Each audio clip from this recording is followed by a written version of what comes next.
OK, we're going to start, though, with Manchester United, whose supporters might have been hoping for a quiet international break after that much-needed win over Sunderland. Not a jot of it, though.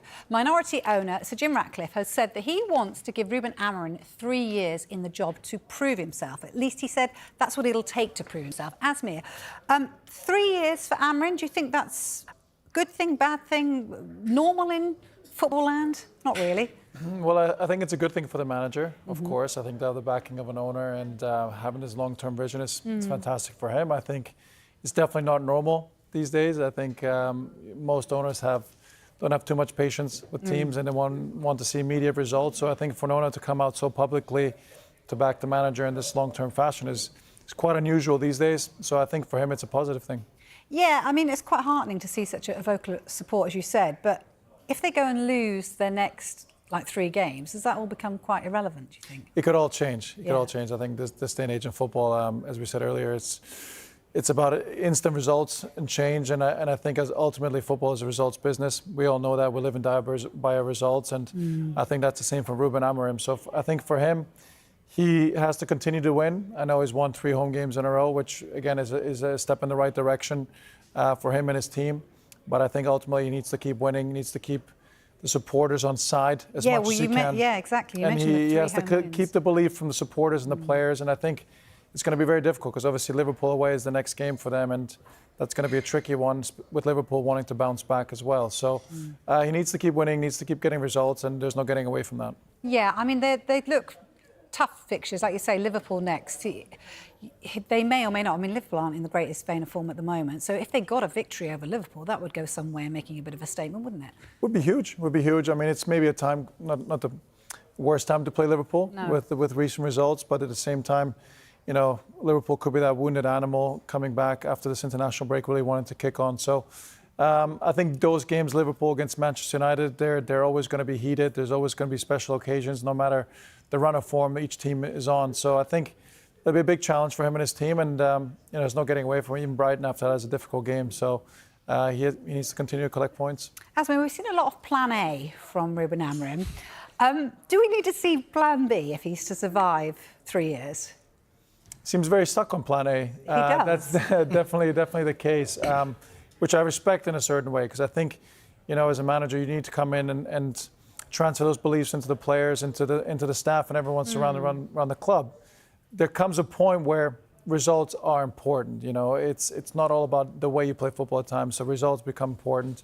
At what point does he shuffle the deck a little bit, maybe changes and makes certain adjustments to get more and more results? Now, I think for him, he's brought in certain players, he's made changes on the playing front and within the squad to bring players in for that system. So for him, it's a big call. It's a big call. Like I said, I really respect the philosophy and the fact that he's sticking to it. But at the same time, we've seen also the best managers in the world, you know, Pep Guardiola, likes of Mikel Arteta, adjust at times when it needed to because of obviously reasons to get those results. So something I wouldn't be surprised if he did at some point, but it seems very stuck in his ways at the moment. He does. And he was last week, Carve, bringing you in here, because he was last week kind of blaming pundits for getting into his players' heads. Now, Sir Jim seems to be suggesting that the media wants knee-jerk reactions. Journalists like you, young man. Have you and the rest of the media, do you feel, been calling for his head or calling for him to go? Do you feel that's fair? I don't think it is. Look, I'm a journalist, so I'm going to defend journalists. I was a bit surprised by what Jim Ratcliffe said, saying that, you know, he wasn't going to listen to the knee-jerk reaction of some journalist, as he called them. I have to say that Manchester United are such a big club. I would compare them to Real Madrid. If Real Madrid lose to Grimsby, with all due respect, if Real Madrid finish 15th in La Liga, imagine what the Spanish media would do to whoever would be the Real Madrid head coach at the time. For what it's worth, I think the media have been very, very fair to Reuben Amorim. I think if you're covering Reuben Amorim, all you need to do is go to his news conferences. You don't really need to make up stories, just report what he says, because he's the one who comes up with the sound bites.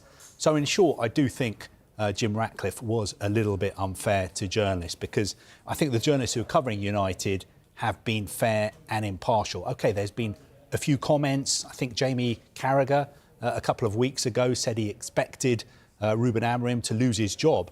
But even then, he said, look, it's not something that he likes to talk about. He was just asked a question and he gave an honest response. Just finally on this, are we being a little bit, and I know I might be part of the Journalists Guild as well, but are we being a little bit naive as journalists when a manager comes out and says, some days I want to quit? You know, he wasn't quite saying that. I know it was a great soundbite for everyone to go, Amorim says he wants to quit and, you know, he hates some of his players. But are we kind of like taking him on face value when perhaps, because he's being so honest, we should actually read between the lines of those comments and say, well, maybe he didn't quite mean to say that. But he's saying a lot of these comments. It's not just a one-off. I think, I go back to my point about Real Madrid. If you're the head coach of Real Madrid, you have to keep a lid on it. You know, Sir Alex Ferguson always used to say, when you're the Manchester United manager, you can't feed the beast.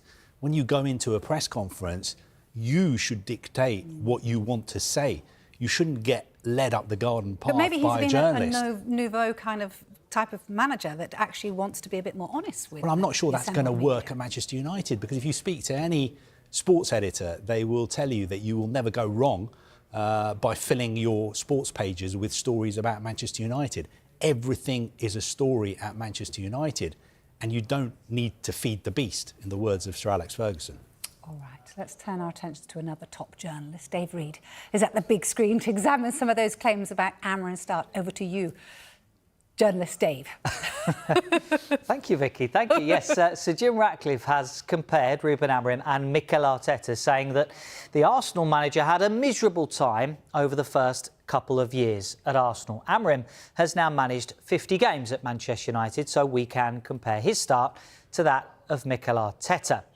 Now, the first thing you're going to notice here is that Arteta had a better win rate. Amorim has won 8 fewer games than Arteta did in his first 50. They've scored a similar number of goals here, but it's the goals against which you'll see a major difference. Amorim's team has conceded 28 more goals than Arsenal did, and they've really struggled for clean sheets as well. They've conceded more than twice on 21 occasions, including against Grimsby and Burnley just this season, and they've conceded 3 or more goals on 9 occasions as well. They let in 4 at Newcastle and Brentford at the back end of last season. It's those heavy defeats which are harder to stomach for ex-players and, of course, the supporters as well. So Mikel Arteta built his side from the defence first, and he also showed a degree of flexibility. As you'll know, yes, we are talking about that formation again. Amorim has used a 3 at the back system in every game in charge so far. Arteta, on the other hand, used 6 different formations, including a 3 at the back, in his first 50 games. He went on record to say that ideally he wanted to move towards a 4 at the back setup, but that the players at Arsenal that were currently then at his disposal suited a back 3 or 5, and it allowed his attacking players to be in better areas of the pitch to exploit their skill set. Reuben Amorim has done something slightly different. And just to give you an idea of how things can change, this is Arteta's lineup for his 50th game in charge. Only Gabriel and Ødegaard remain. How different then might we see a Reuben Amorim lineup in a couple of years' time? So let's take a closer look at Sir Jim Ratcliffe's quote that Arteta struggled for a couple of years when he took over. We've got Arsenal's league positions by day since Arteta taken over, with the dates along the bottom. Now, like Amorim, Arteta took over in the middle of a season. It's true, there were difficult runs of results. In the first few months of the campaign, Arteta had to navigate the COVID pandemic. That's that line there. But crucially, after that period, he also won the FA Cup. Now, after a year in charge, I know your eyes are getting drawn down here. Well, I'm going to get to that bit, don't worry. But we're going to start here, because on Christmas Day 2020, Arsenal were 15th in the table with just 4 wins from their opening 14 games. Now, had stadiums been full at that point, would the outcome for Arteta and his time in charge be different? You wonder. And again, at the start of the 2021-22 season here, Arsenal lost their opening 3 games, slumping to the bottom of the table. It seemed like at a couple of different points, Arsenal could have pushed the button on Arteta, but they were patient, and now there has been gradual and steady improvement. Arsenal in the title conversation for the last 3 years. Will that patience pay off for Manchester United and Sir Jim Ratcliffe if he gets 3 years? Yeah, it's an interesting one. Thank you very much for that, Dave. It's an interesting comparison, isn't it? And obviously it was Sir Jim Ratcliffe that used it himself in terms of Arteta. And Arteta was, at one stage, very much seen as somebody that could be facing the sack at that stage, you know, that Dave talks about. What do you make of the comparison between Arteta and Amorim? I can see the comparison, the fact that both projects at the time when Arteta took over and obviously when Amorim's taken over at Manchester United, it was going to be long-term projects. Yeah. There was going to be changes to the squad, to the players. There was, you know, different systems and different beliefs in the way they wanted to play. So I do see the comparison to the long-term project. Now, where we see the difference, and I definitely saw the difference with Arteta, he was definitely trying to find solutions. He was trying to find different solutions, really working hard into getting the best system for his players, getting those players fitted into that system and seeing what works best. And I think that's what the ownership saw as well. Whereas Amorim's taken a different approach with a system set in stone, and we're going to have to make it work one way or another within the system. So that's where I think it's a little bit tough to compare the two, especially because I like the way Arteta goes about it. He believes in his ways of playing, his principles. Systems can change, but the principles never change. Whereas Amorim is stuck on principles and systems, and I think that's where maybe he's getting a little bit more criticism and scrutiny than Arteta was, because Arteta was definitely searching for different solutions during his first couple of years at Arsenal.